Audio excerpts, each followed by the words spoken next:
Oh boy, here we go. The next weekend was a wide world of sports. It featured the national championships on television. I'll never forget ever Dick Button's comment after I had won. Not always the best skater wins. Just the one who makes the least mistakes. But isn't that what life's all about? Not making mistakes? Even though he was a big fan of John Misha Petkovich. I guess he didn't understand our game strategy. It was to win.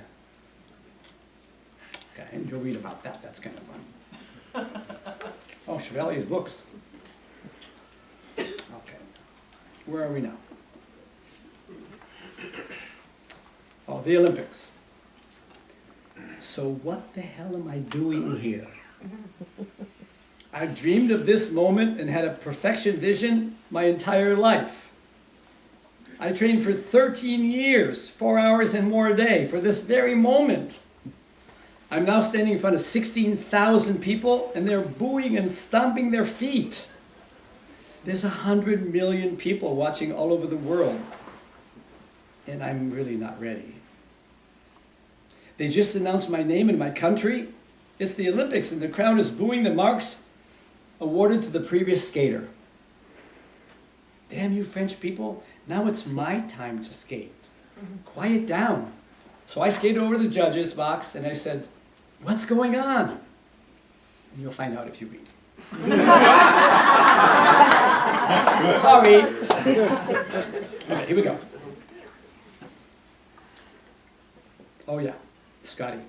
I was with my friend and fellow skater Scotty Hamilton the evening he won the gold medal at the '84 games in Sarajevo. He skated extremely well in the final long, but not his best. We all had finished the press conference and we were on the athletes' bus going back to the Olympic Village. I was there because I lived with the athletes as a team leader for the Korean skating team. Scott was confiding in me and complaining, I didn't skate my best. I'm really disappointed. It's that perfection thing again that we all have in sports, you know. I said to Scotty, okay, I'll give you the most spectacular performance of your life. But you have to change that gold medal hanging around your neck for a silver. He looked at me and smiled and said, okay, I get it. I said, it doesn't say in the record book that you skated great or poorly. It just states you were first. You have the gold medal. You never have to apologize to anyone, ever. That was a fun week. Arnold Schwarzenegger was asked to speak at the opening ceremonies of the Goodwill Games in Seattle, Washington. He was always so interested in top sports people. He was excited to go. He had a good 6-minute speech ready, which Maria helped him with. He had me fly up with him in his plane. It was about a 2.5-hour flight. I made him practice that speech 15 times. Slow, pause, take your time. Remember, it's an outside stadium. It's going to echo and vibrate. Speak slowly and with less accent, please. I'm sure he was ready to kill me.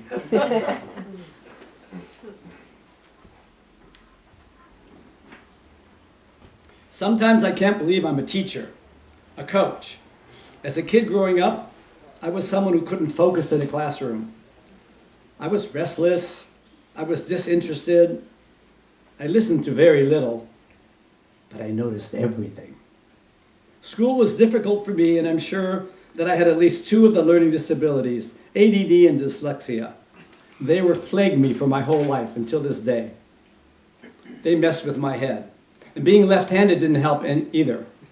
But I think to be a great teacher, you have to go through it yourself. You have to overcome the obstacles so that you can help others with empathy and understanding and wisdom. You have to be willing to learn, always, endlessly, forever. Don't take your knowledge and experience with you. I try daily with all of my students of any age to share one little word of wisdom or new thought, just to give it to them, just to let them think outside of their box and try to listen to me.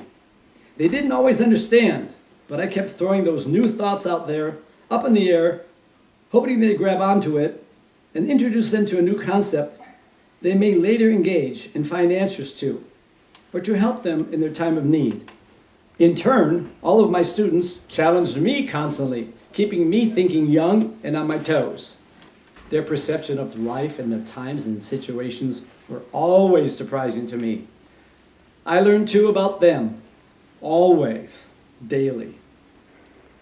Because of our work that year on the campaign, I received an invitation from the Bush team to attend presidential inauguration in Washington, D.C. My wife and I, Juanita, we attended, and I met the staff of the President's Council on Physical Fitness and Sports. We were over 200 considered for the 2 open positions on the council. This is ultimately a presidential appointment, and I was seriously lobbying for the position, going through a 5-week governmental background investigation and a series of other interviews and tests. And on March 28, 1988, along with my friend Arnold, I was appointed as a national commissioner of the 12-person council and sworn in. Little did I realize what an adventure it would become and how this honor would impact my life forever.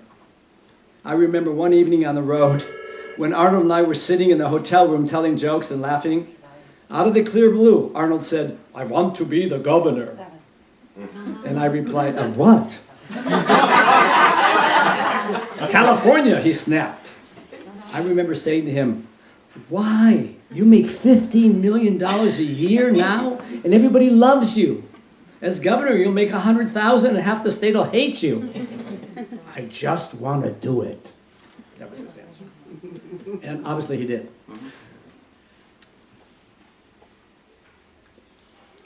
Lastly, remember, success is perceived by you, but no matter your definition, giving of yourself to others is the crowning jewel of a life well lived. You are never truly whole and complete if you are not ultimately filling up someone else's life with the riches of your own. We plan, we compete for our dreams, and we fulfill our destiny to various degrees. We love along the way, hopefully sharing from our heart and teaching from our life experience. But let us always be giving back in a way that makes a real difference in someone's life and the lives of all that we come across, leaving the world, this environment, and its inhabitants better off than we found it. And at the back of the book, I have a little quote. Respect of ourselves, each other, history, and the future is the collective philosophy that we can eventually eradicate the hostilities and conflicts that plague us as a people, both within ourselves and outwardly towards others. Thank you.